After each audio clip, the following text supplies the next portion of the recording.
In this video, I'm going to train you on how to edit your video page. One thing to take note before we start editing your video page is to let you know, to inform you that your website is actually using a responsive web design template. And what that means is that this allows your website to magically transform itself to optimize its presentation layer to best view the device that's used. So I know that's kind of a mouthful, but to demonstrate what I mean by that is, if you take a look at the screen right now, right now the website is being viewed on a desktop computer. And what I'm going to do next is mimic what it would look like if it's going to be viewed on a tablet in landscape mode, a tablet in portrait mode, a mobile device on landscape mode, and a mobile device on portrait mode. So in order to do that, what I'm going to do is I'm going to take the browser and I'm going to start shrinking it. Let's not go that far. But right now, we'll simulate something that's a desktop computer, so 1795 by 927. We're going to shrink it to go into landscape mode for a tablet, which is about, I think, 1100. So about right here. That would what the website would look like on an iPad, for example, on landscape mode. If you shrink it a little bit more, this would be what it looks like on the iPad while holding up in portrait mode. And you notice that a couple of things have started to change. Not only has the width has gotten skinnier, but there are some subtle changes, like, for example, the social media icons have now shifted above the menu because it would not fit anymore if it was in landscape. Let's simulate the website in something like an iPhone.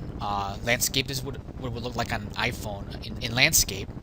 And notice that the menu is now entirely disappeared, and instead we have a drop down because with the iPhone, having to click on each link would be really cumbersome because most people's fingers are bigger than the text that would be there. So making it a drop down is a lot easier to navigate.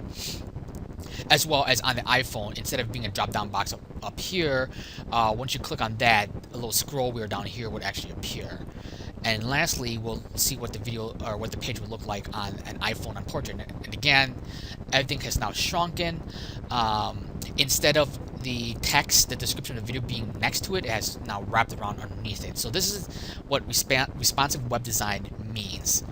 It allows your website to kind of morph itself based on the device that's being used to view it, to best kind of present itself. So let's go back to desktop view, and we will now start editing the video page. And there's two ways to actually edit the video page. You either just log in through mayhew.com/wp-admin. You log in that way, and then you click on the you'll get to a screen that looks like this, and you can go to pages and go to videos to edit the video page, or you could just view the page from the front end. And if you're logged in, you should have an option to edit the page. So here you can click on that link there. But the back end page will look like this, which it's not the traditional look that you'll be used to. There's a lot of coding that's involved to make the responsive web design work, and that coding kind of translates into the area where you're going to start editing your content. Typically, all the other pages, you'll just see the content only, like the text and images that show up on the page, instead of having these weird coding things. The video page is kind of complicated just because it also involves video. But it's not as bad as it seems. The video page is actually a 3-column grid page. And what that means is that we have one column that contains the video, the second column contains the description, and the third column is left blank.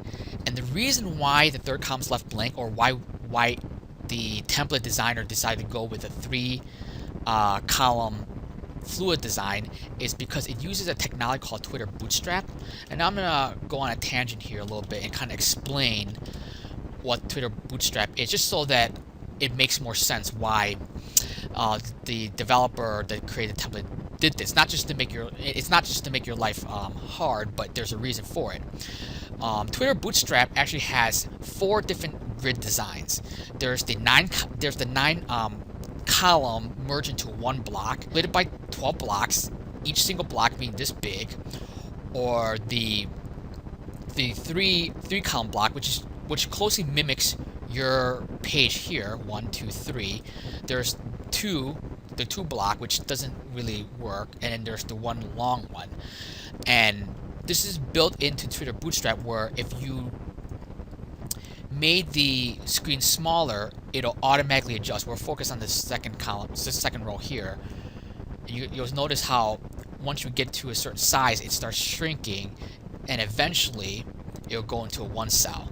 So essentially, that's the technology behind your page and why it's a 3 column layout and why there's all this coding. But the coding is not as I guess weird looking as it might look at first glance. Essentially, what we want to do in order to create another video is to copy this section here, which contains the first row. The first row contains the video, so we have column 3, and then this video code, and then slash column 3, meaning closing column 3. This is the second column, which contains the description, and this is the third and final column that's left blank. So we're going to copy this entire portion here, and let's say we wanted to add the video at the bottom, so we're going to put some enters, and we're going to paste that, what we just copied. So essentially, if I update the page and reload the front presentation, we're going to notice that there's going to be 3 videos. The first and the third one should be the same. And there you go. So now that we know that that's working and that we copied the correct portion of code, we're going to go back and actually make modifications to that third row. So the third row is essentially this block of code here. The first thing I want to do is delete the current YouTube video that's there. So we're going to delete the chunk of code that's between the 2 YouTube blocks. This is where it begins, and this is where it ends. I'm going to go ahead and delete that. What I'm going to do next is click on the YouTube icon that's located in your WYSIWYG on the first row towards the end of the row. It'll look like the YouTube logo. We're going to go ahead and click on that. And in here, we are going to paste the YouTube video. So I'm going to go to YouTube and just grab a random video. So I'm going to grab this one right here. Copy everything that's in the URL. Let's copy that. Pause that. We don't need to see that. And then we're going to paste it here.